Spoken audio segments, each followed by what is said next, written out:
Look, I do think LeBron and AD will win a championship. This is a big statement within the next 2 years.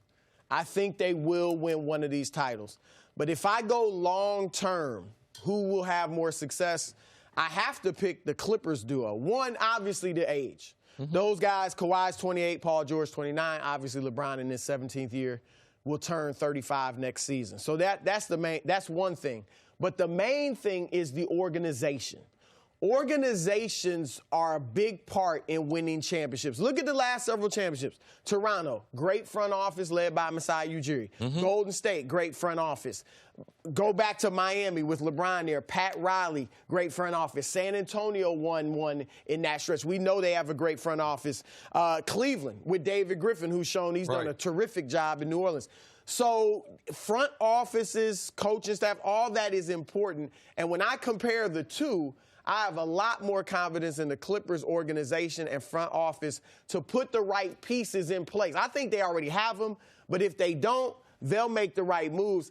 The Lakers, I mean, let's just face it, the front office is still a mess. And it's kind of like there's a large feeling that LeBron is really the adult in the organization, kind of running it. So I just think there'll be less drama with the Clippers, and the organization is much stronger. So I'd pick those guys. This is very difficult because you have to look at what window. If you look at the age part, I mean, there is no comparison to the age of the players.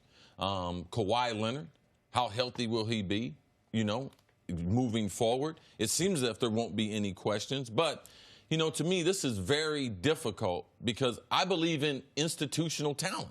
And if you look at even going back to how did the Lakers win all those titles? Man, Dr. Buss was amazing.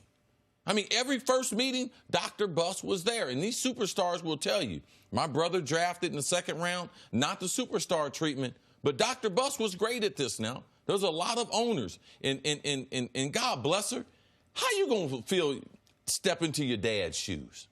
With all those championships, the personality he had, how he learned on the job through the years, it's hard. And what you say about the Lakers, it should be a concern. Not only the front office, but what about that bench? What about the head coach? Well, the coach. What about those assistant coaches that used to be head coaches that might think had big success too? Yeah, and might think I might know more than that guy. It will play a role. Now I know, outside of Kawhi not wanting to join LeBron and AD. All right?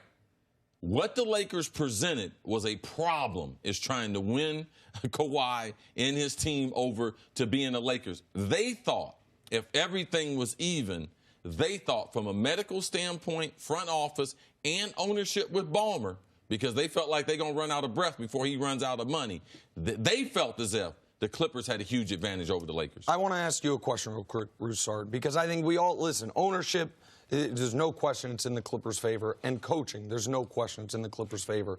By the way, the Clippers front office is as good as anybody in basketball. So it's not necessarily a tale of the tape in that regard. But when you said the Lakers front office is still, let's be fair, a mess, since Magic stepped down, again, set the coaching stuff aside and the ownership stuff aside, the moves they've made, I have to give them enormous credit for. They got the Anthony Davis trade done, which a lot of people thought, man, New Orleans, that deal's not going to get done. And you thought it was a way overpay, not you, but some people did.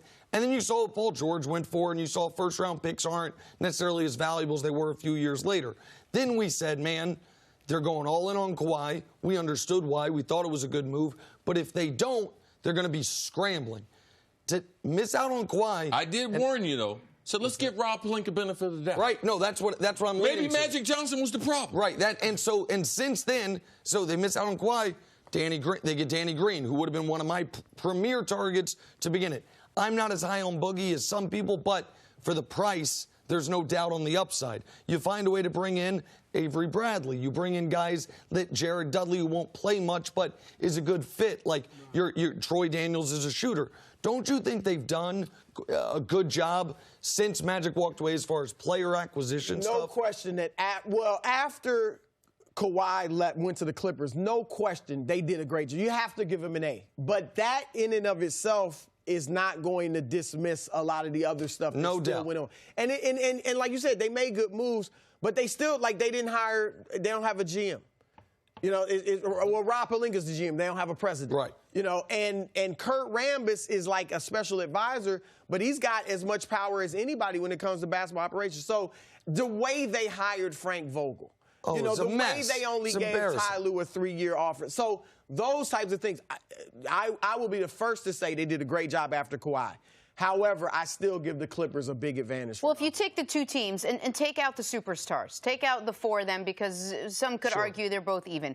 There's so much more stability with regards to the Clippers. The head coach, the organization, the role players, the bench, the way they play basketball, the personalities, the fact that they all know what role they're going to play. It just seems like top to bottom, the Clippers seem like they have so much more stability than the Lakers. Let's focus, since we've talked about everything except for the players, let's focus on the players part of it. Remove those top 4 guys, like you said, LeBron and AD, Paul George and Kawhi. Just take them out. I think the better duos with the Lakers. Some people think it's with the Clippers. Who cares? Call it a wash.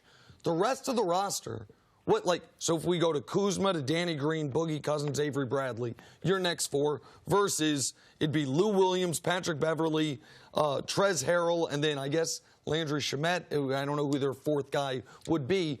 To me, those are pretty comparable. Well, it's not the Clippers know their roles more, but to me, you can't say they are clearly the more talented supporting cast. In a vacuum, I would say the Lakers had. I mean, obviously they have more star power with Rondo and DeMarcus. Yeah, on paper, I would give their supporting cast the advantage. Yes. But with the coaching, with the attitudes, so you know your knowing role. your role, that is better. Yeah. That is in favor of the Clippers. I don't know what the drama will be with the Lakers. Hopefully there is none. Oh, there will be some. But, yeah, I mean, and a lot of that's got to be laid at the feet of LeBron. I don't know what was the last season he didn't have some drama. So there may be drama. St. Mary. All right. So there's not going to be drama. There was drama there because he got the Hummer then. Remember? Oh, yeah. Yeah, you're right. Junior year, St. Vincent. Yeah, there's other people, LeBron fans besides you, bro. Been watching. Right. Yeah. Probably junior high. So that's LeBron. There's not going to be drama with the Clippers. I don't imagine. I mean, I don't see it with these guys, and that is an advantage in their favor. Well, 2 advantages. Coming off the bench, you know you got a proven instant offense in Lou Williams. No all right? question. Now, Kuz, I'm high on Kuz.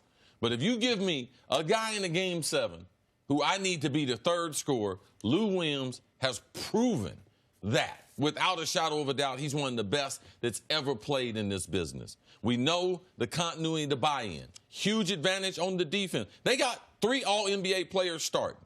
Patrick Beverley is a beast, and he fits perfect with Kawhi and Paul George, and they have better matchups against LeBron. They got 2 of the better defenders and wing defenders in Kawhi and Paul George going against LeBron.